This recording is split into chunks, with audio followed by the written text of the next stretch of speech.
시청자 여러분, 반가워요. 오늘 하루도 잘 보냈나요? 오늘도 자기 시간을 정하여 성경 읽기를 함께한 우리 형제들에게 말씀을 통한 회복의 은혜와 기분 좋은 일들이 가득하기를 바라요. 자, 그럼 오늘 요한복음 8장에 대한 해설을 시작하도록 할게요. 먼저 1절에서 11절을 보면 유대인들이 예수님을 고소하려고 가늠한 여인을 붙잡아오는 장면이 나오죠. 예수님은 그들에게 자신이 오신 것이 이 죄인을 정죄하기 위해서가 아니라 구원하기 위해서라고 밝히시면서 이 여인을 용서해 주셨어요. 그리고 12절과 20절까지를 보면 우리 가을절기 때 마지막으로 나왔던 말씀이 기억나나요? 네, 유대인들의 초막절 기간에 이 성전 제단에 물을 붓는 의식이 있었죠.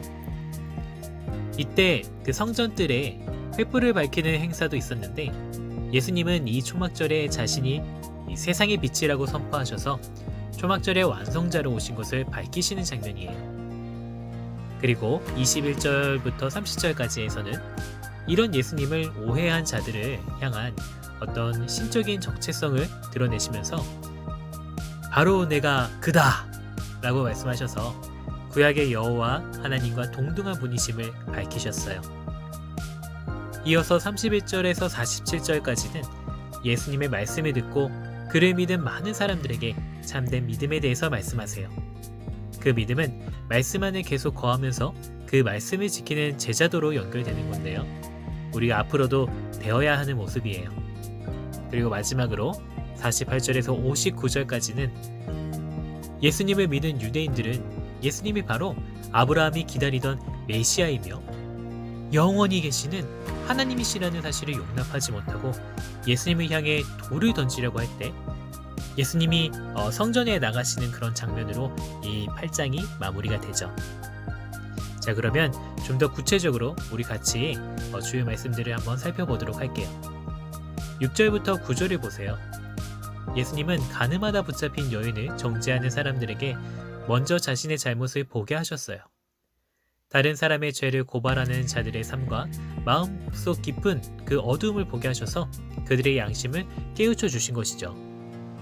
그러시고 10절과 11절을 보면 예수님은 여인을 정죄하지 않으시는 장면이 나오죠.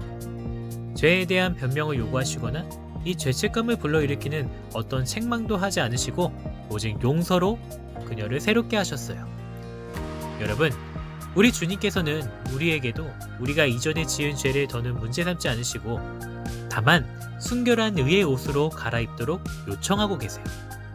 간음, 교만, 시기, 질투, 우리 마음속에 얼마나 부끄러운 죄들이 많이 있나요? 그러나 예수님께서는 자신에게 나오는 자에게 이제는 죄와 더불어 살지 않고 날마다 의롭게 살 수 있는 힘을 덧입혀 주세요. 이 여인과 같은 죄를 안고 살아가는 나를 향해서 동일하게 들려주시는 이 은혜의 말씀을 한번 들어보세요. 나도 너를 정죄하지 아니하노니 가서 다시는 죄를 범치 말라. 아멘. 자, 12절을 보세요. 예수님은 어두운 세상의 빛으로 오셔서 어둠을 몰아내시고 참 생명을 주셨어요. 흑암의 세상에 속해 있던 우리가 하나님을 알지 못하여 여전히 죄악 가운데 머물러 있지만 예수님이 생명의 빛으로 오신 것이죠. 그러나 이 빛은 우리가 눈으로 보지 못해요. 다만 우리가 하나님을 알게 된다면 그것은 예수님의 계시의 빛이 비춰져서 하나님을 보고 알게 해주신 거예요. 무엇을 통해서요? 네, 우리가 읽고 있는 이 말씀을 통해서요. 오늘도 우리가 예수님을 따를 때에 이 빛 가운데 거하며 하나님이 주시는 영원한 생명에 참여하고 있다는 이 은혜를 경험하는 저와 여러분이 되길 바라요. 자, 계속해서 14절에서 18절에서는 예수님은 자신을 증언하시는데 예수님의 판단은 이 바리새인들처럼 사람의 기준에 따르지 않고 오직 하나님과 함께 내리는 판단이셨다라고 이렇게 우리가 볼 수 있어요. 예수님의 증거와 아버지의 증거가 있으므로 예수님의 증거는 참되신 것이죠. 즉, 예수님이 하나님이시라는 사실이 틀림이 없다라는 말이에요. 우리가 말씀을 통해 늘 발견해야 할 것은 이 예수님을 믿는 믿음의 증거들이에요. 날마다 성경 읽기와 묵상을 통해 우리의 믿음이 더욱 확고하게 되길 바라요. 19절 말씀이 정말 중요한 말씀인데요. 예수님은 우리 하나님 아버지를 알 수 있고 또 그분께 갈 수 있는 유일한 길이세요. 여러분, 예수님은 하나님의 완전한 계시이므로 이 주님을 떠나서는 아버지를 독립적으로 알 수 있는 방법이 전혀 없어요. 그러므로 우리가 예수님을 만나지 않고 그분의 음성을 듣지 않는다면 아버지를 알 수도 없고 아버지께서 주시는 생명도 받아 누릴 수 없다라는 거예요. 여러분들이 신앙생활할 때 가장 중요한 것은 이 사실을 아는 거예요.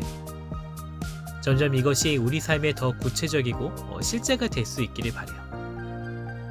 자, 21절을 보면 예수님은 훗날 십자가의 죽음과 부활을 통해서 원래 계셨던 영광의 영역으로 돌아가시죠. 주님을 믿지 않는 자들은 이 말씀을 깨닫지 못하기 때문에 죄로 죽게 되지만 하나님의 아들을 믿는 자들은 주님과 함께 아버지 나라의 이 영광에 참여하게 되는 거예요. 26절을 보세요. 예수님은 자신을 보내신 하나님 아버지께 들은 것을 세상에 전하고 계시죠. 주님을 세상에 보내신 아버지께서 진실하신 분이시기에 주님의 말씀도 참된 말씀이에요. 날마다 이 말씀을 듣도록 내 마음을 하늘에 속한 자로 새롭게 하실 것을 기대하며 감사하는 우리가 되길 바라요. 자, 계속해서 28절에 보면 28절 정말 중요한 말씀인데요. 예수님은 훗날 십자가에 높이 들려 올려지세요. 유대인들은 예수님을 십자가에 못 박아 죽이겠지만 주님은 그 일로 영광을 받으시고 자기를 믿는 자들에게 영생을 주신다고 하셨어요. 날마다 십자가에 높이 들리신 주님의 죽으심과 이 부활하심을 묵상하며 언제나 아버지께서 기뻐하시는 일을 하시고 십자가에 죽기까지 절대 복종하신 이 예수님을 따라가는 우리 필그림 형제들이 되길 바라요. 오늘도 우리가 말씀에 순종하며 살 때 주님은 언제나 그곳에 지금 내가 있는 이 부대에 함께하고 계세요. 이 믿음이 소망이 되는 저와 여러분이 되길 바라요. 자, 그리고 이어서 31절부터는 참 제자와 위선자를 구분하시는 말씀인데요. 31절, 32절, 36절을 보면 예수님은 믿는 자들을 자유케 하시는 참 진리신 모습이 나오죠. 그래서 진리신 예수님을 영접한 자들은 이 거짓 세상의 모든 얽매임에서 참 자유를 얻는 거예요.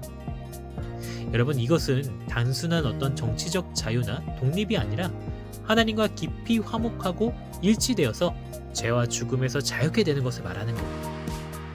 나를 얽매는 모든 것에서 충만한 자유를 주시는 이 진리의 말씀으로 나의 시선을 돌릴 때 진정한 자유함을 얻는 저와 여러분이 될 것임을 믿어요. 여러분, 또 중요한 말씀이 있는데요. 43절과 47절 말씀을 주목해 보세요.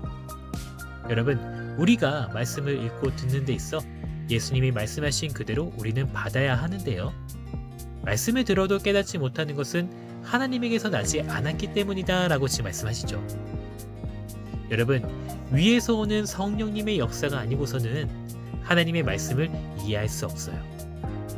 우리가 성경 읽기를 하는 것은 그냥 좋은 말씀 구절 찾기가 아니에요. 그래서 우리는 말씀을 묵상할 때 언제나 위에서 오는 이 하나님의 지혜와 성령님의 은총을 부어달라고 기도해야 돼요. 여러분, 이 말씀을 꼭 기억했으면 좋겠어요.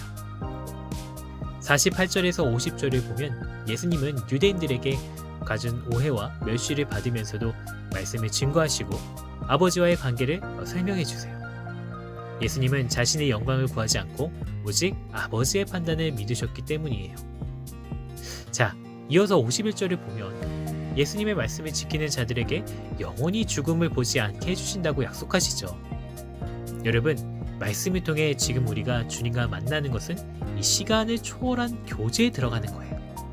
그래서 날마다 주님의 말씀을 듣고 믿으며 이 영원한 생명을 맛보는 저와 여러분들이 되길 진심으로 바라요.